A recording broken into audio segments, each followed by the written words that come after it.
इमाम के पोते हैं कि जिनको जिंदा मिंजनीक के अंदर रख कर आग में फेंक दिया गया था, जला दिया गया था।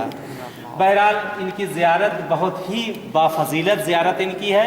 यहाँ पे इनके खादिम रहते थे। बहरहाल कारवान एक इंडिया से आता, उनके साथ हम अक्सर यहाँ इस जगह पे आए तो वो इनका खादिम कह रहा था कि मैं करबला ज़ियारत के लिए जा रहा था इमाम हुसैन की।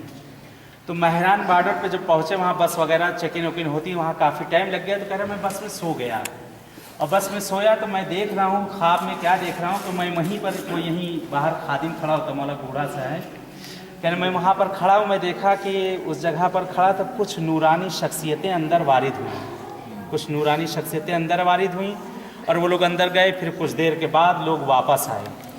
वापस जब जाने लगे वो कहता है कि मैं बहरहाल आगे बढ़ा, हाथों को जोड़ा, इल्तिजा की कि आप लोग कौन हैं, यहाँ आप लोग कैसे आए हैं। तो खादिम कहता है कि उसमें जो सबसे ज़्यादा नूरानी शख्सियत थी वो कहते हैं कि मैं वही हूँ जिसकी तुम ज़ियारत के लिए जा रहे हो, कि मैं इस वक्त अपने फ़र्जंद की ज़ियारत के लिए इस जगह पर आया हूँ। तो इनकी ज़ियारत बहुत ज़्यादा फजीलत है। मौला इमाम रज़ा आए थे, पैरों के निशान यहाँ पे थे कि निकाल के वो सामने मौला के वहाँ कदम रख दिए गए कि बेअदबी वगैरह ना हो।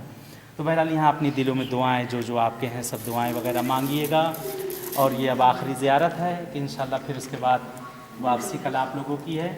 ज़ियारत की पहले नियत कर लें, उसके बाद 2 जुमले मसाइब के खाली पुरसा देना है जनाब ज़ैनब को, उनको इंशाअल्लाह पुरसा दे के और उसके बाद चलेंगे वहाँ पे ज़ियारत पढ़ के, उसके बाद इंशाअल्लाह